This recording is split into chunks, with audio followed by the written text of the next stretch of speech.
Welcome to another teacher training video from Pentecostal Publishing House.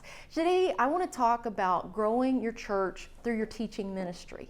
Now usually when we think about teaching, we think about discipleship. I've talked in a number of these videos about how we teach to disciple. Think about Matthew 28, 19 and 20 and all the scriptural examples of how we use teaching to ground believers in apostolic truth. And that's absolutely true. But we can also teach in a way that reaches others and helps grow our churches. I recently read a book by someone from another faith tradition, and that individual has used teachings, particularly in small groups, to grow churches. And there's several incredible examples of the way this has worked in local churches. And the reason is because sometimes when we get smaller, we can then grow bigger.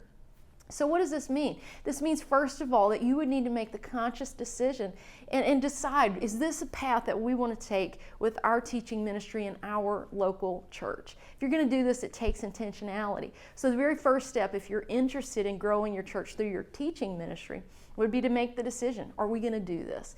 We always talk in these videos about the why behind what we're doing. And so this is another one of those times to have a conversation and say, well, of course we know that teaching is going to contribute to the discipleship of our people in our church. Do we also want to incorporate an evangelistic effort into our teaching? So that's the first step, deciding if you want to go down this journey to do so with intentionality. Then the second step would be to structure your church's teaching ministry in a way that goes about doing this. I mentioned earlier the principle from this other example that we have of getting smaller to then get bigger. And the idea there is that many times as a church grows, it's harder and harder for new people to come in and plug into the church because as it grows, it loses a little bit of that personal feel. Now, of course, every church is different and churches work hard to maintain that right atmosphere. But there is a difference between just being friendly and being a friendly church and being a church where it's easy to become friends. It's two very different things. And so one of the things that a smaller atmosphere does is it allows people to easily assimilate, where sometimes in a big group of people they can get lost.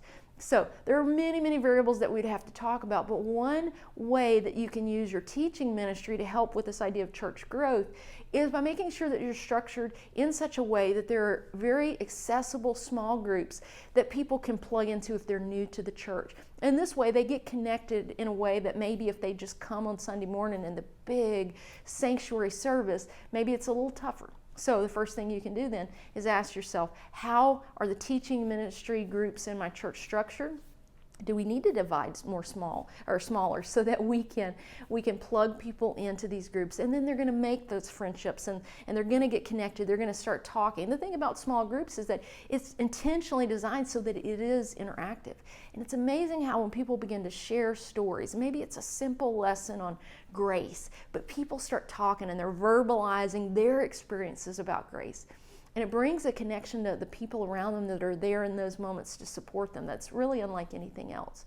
So we've talked about making the decision if you want to go down this road. The second step then, look at the structure of the teaching ministry of your church. Are groups small enough that people can get connected, get plugged in, and feel assimilated into the church family? If so, then you're well on your way to this idea of growing by using the teaching groups to do so. The third thing then is that we need to make sure those groups, if we've decided we want to do this, we've grouped our teaching ministry into small groups so that there is that accessibility, then the third thing is then to look at the way we conduct those groups. Are they then accessible? It's easy to fall into a pattern where that group leader starts doing a lot of the talking. There's a training aspect there that you've got to make sure all the teachers and group leaders are being intentional about incorporating interaction and discussion. We've got to watch out that we don't fall into that pattern of that group leader just turning this into a mini lecture.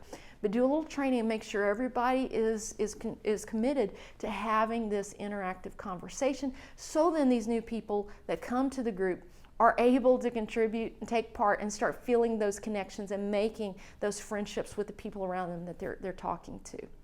The next thing that's very closely related is the importance of using people's names. And of course, you can look into all kinds of Dale Carnegie methods and all of those kinds of things that just reiterate the importance of people's names. But there is something to it when we're able to make those personal connections. That's a little different than, hey brother, it was nice to see you today. That kind of surface level interaction that might happen in a church service, that's important. But if we want to go that next level, we've got to learn the names of the people in our class or group. We've got to use it. We've got to call on them and get them connected so they really get that we genuinely are connected. And then, of course, the last and final consideration, if we want to use our teaching ministry for this bigger purpose of church and kingdom growth, we've got to train the actual members in the group to then reach out and evangelize to others. Most of the time when people come to a small group or a Sunday school class, they're coming with the purpose of either this is what I'm supposed to do because this is what we've always done, or they're coming for some kind of personal need that they have. But this is really a challenge and a push to our people to say, when you come to Sunday school, bring somebody with you. We do really good on this a lot of times in our kids' ministries because we have the kids, bring a friend from school, or we have an active bus or van ministry. Sometimes when we get into our adult levels, we don't have that same impetus and that same passion.